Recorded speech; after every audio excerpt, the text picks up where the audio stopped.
प्रकार चुनाव प्रचार चल रहा है जी?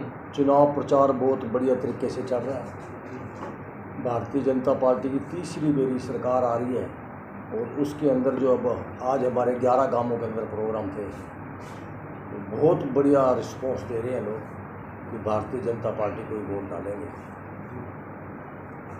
तो इनेलो का गढ़ इलाहाबाद माना जाता है। भाजपा अभी तक यहाँ जो है खाता अपना नहीं खोल पाई है। इस बार आप अपने आप को कहाँ देख रहे हो? देखो जी, कभी गढ़ राजे महाराजों के होया करते थे, अब किसी का कोई गढ़ नहीं है। अब पब्लिक देख रही है विकास किसने किया। पिछले सालों की तुलना में जो हमारे 10 साल सरकार के गए हैं, हमारे अब माननीय मुख्यमंत्री नायब सैनी जी हैं, पहले हमारे मुख्यमंत्री मनोहर लाल खट्टर जी थे, और हमारे प्रधानमंत्री नरेंद्र भाई मोदी जी के नेतृत्व में जो काम होया है इन 10 सालों के अंदर, आप इन 10 सालों की तुलना करके देख लो तो बहुत बढ़िया काम हुआ। हालांकि हमारे हलके का एमएलए ना होता हो अभी करोड़ों रुपए की माननीय मुख्यमंत्री जी ने सुकाद इलाहाबाद हलके को दी है। एक सर बात करें टिकट के अंदर जो दावेदारी अपनी ठोकर की थी, कप्तान मीनू बेनीवाल की बात करें, जब से आपको जो टिकट मिली उसके बाद वो दिखाई यहाँ नहीं दे रहे, उसके क्या कहोगे? कप्तान मीनू बेनीवाल जी मेरे को दफ्तर का उद्घाटन भी वो करके गए थे और नॉमिनेशन भराने के लिए भी वो आए थे। अब कल भी आ रहे हैं, कल वो आ रहे हैं, मीटिंग बुला के मेरे साथ चलेंगे और पूरी की पूरी टीम भारतीय जनता पार्टी के हमारे बहुत बड़े सिपाही हैं मीनू बेनीवाल जी, मेरे से मोढा लगा के वो चलने का काम करेंगे। ऐसी कोई बात नहीं है, लेकिन मीनू बेनीवाल जी की काफ़ी हलकों में ड्यूटी लगी हुई थी। सर जैसे दिल्ली और पंजाब के अंदर बिजली फ्री कर रखी है 300 यूनिट, तो हरियाणा के अंदर आपकी क्या नज़रिया है?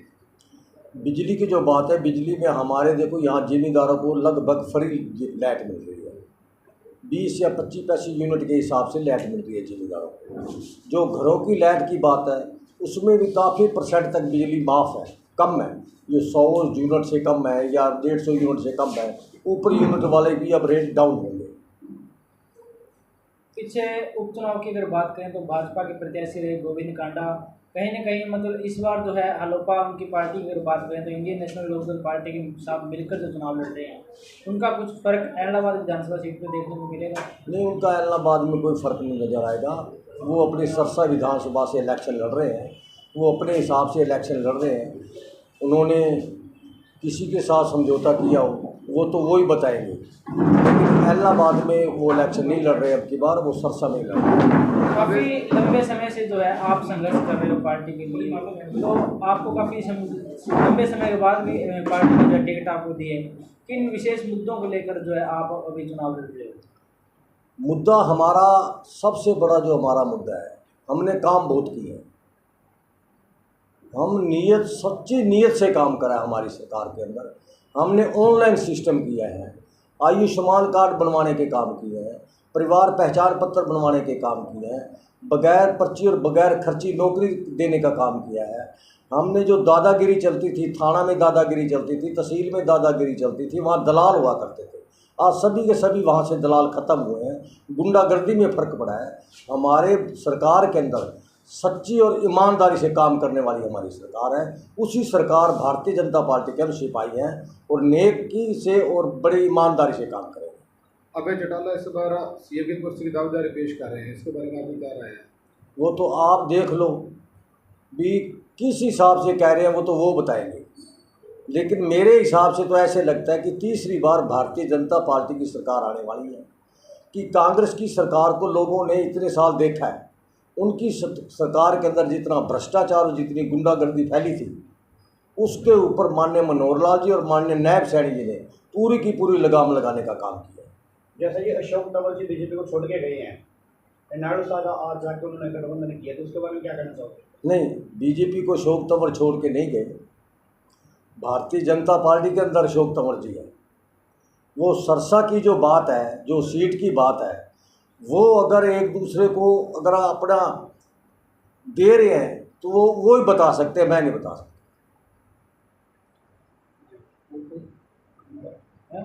आपका चुनाव प्रचार कैसे चल रहा है? आपके सामने है, आप भी एक पत्रकार बंधु हो, सब दुनिया को एक किस्म का आईना दिखाने वाले लोग हो, मैं आपको मेरे मुंह से क्या बताऊं, मैं कम से कम 30 गांवों के अंदर जा चुका हूं। लोगों की इतनी अच्छी नज़र है भारतीय जनता पार्टी के पर कि इन्होंने काम बहुत किया है। ये शरीफ लोग हैं, मेहनती लोग हैं, काम करने वाले लोग हैं, भ्रष्टाचारी पर लगाम लगाने वाले लोग हैं। इसलिए जनता हमें बहुत अच्छे बहुमत से जितवाने वाली है। कितने बहुमत से अपनी जीत देखते हो? मैं कम से कम ये मानता हूँ, जिस तरह जनता का प्यार देख रहा हूँ, उनकी तो दोनों की लड़ाई रहेगी, हम उसी लड़ाई के अंदर जीत के दिखाएंगे। कांग्रेस द्वारा डमी कैंडिडेट आपको बताया जा रहा है, उस पर क्या कहोगे? वो तो जनता बताएगी ना, वो किस तरह बोलते हैं, क्या बोलते हैं, उनके पास कोई मुद्दा ही नहीं है। वो तो बोल रहे हैं अमित जैन को सीधा सीधा अभय सिंह चौटाला को जिताने के लिए देखो जी, वह किसी के जबान तो पकड़ नहीं सकता, वो क्या पता क्या बोल जाए। ये वो कुछ भी बोल सकते हैं, वो आप सुनते रहते हो, उनका कोई पता नहीं है। लेकिन हम ऐसे नहीं बोलते, हम तो ओनली विकास की बात करते हैं। विकास किया है, विकास करेंगे, ईमानदारी से सरकार चलाएंगे। अमीरचंद मेहता जीत से कितना खास वास्ता है? अमीरचंद मेहता जीत से कितना खास वास्ता है? मैं कहता हूँ हमारी जीत पक्की है। मैं पुराना सिपाही हूँ भारतीय जनता पार्टी। मेरे को पिछले बेरी भी मार्केट कमेटी का चेयरमैन बनाया था। पूरी इलाहाबाद के अंदर जाके पूछो, 5 पैसे मैंने भ्रष्टाचार नहीं होने दिया। ईमानदारी से काम करने वाले हम लोग हैं। हमारी यही शिक्षा है, हमें यही शिक्षा दी जाती है। अगर भारतीय जनता पार्टी में रहना तो ईमानदारी सीख लो। इलाहाबाद हल्के के अंदर कई गांवों के अंदर पानी पीने वाला भी साफ नहीं है। आप इस विकास को किस नजर से देखते हो? देखो, इलाहाबाद के अंदर ऐसी कोई जगह नहीं है जहां हमने पानी पहुंचाने का काम ना किया। चाहे वो शेरावाली मैनर का था, वो पक्की नहर मंजूर हुई है, वो पक्की नहर के टेंडर हो चुके हैं। वो ठेकेदार जो है वो आजकल कर रहा है, वो बहुत जल्दी शुरू हो जाएगी। उस नहर के अंदर 30% पानी भी और बढ़ाया गया है। वो हल्का थोड़ा पानी में उसमें कमी थी, वो हम जल्द से जल्द उनका पानी पूरा कराएंगे। इलाहाबाद के अंदर भाजपा के बड़े नेता यानी स्टार प्रचारक की बात करें तो एंट्री होगी? स्टार प्रचारक हमारी रैली होगी 20 तारीख के बाद 30 तारीख तक हमारी यहाँ रैली होने वाली है। जैसे हमारे उम्मीद है कि हमारे यहाँ मुख्यमंत्री नायब सैनी जी आ सकते हैं, योगी जी आ सकते हैं, और हमारे कोई भी दे सकते हैं। हमारे लिए सारे आदरणीय हैं, तो बिल्कुल रैली करेंगे और बहुत धूमधाम से रैली करेंगे। लास्ट में हमारे चैनल के माध्यम से विधानसभा वासियों से क्या अपील करना चाहोगे? आपका चैनल जो आपने जो सेवा कर रहे हो, मैं आप लोगों की सेवा देखता हूँ। आप जो समाज को आईना दिखाने का काम करते हैं, सरकार को आईना दिखाने का काम करते हैं, सच्ची सुच्ची बात बताने का काम करता है। मैं आपका बहुत बहुत धन्यवाद करता हूँ और आपको कहता हूँ, आप जो इतना मेहनत कर रहे हो, आपका बहुत बहुत धन्यवाद। धन्यवाद।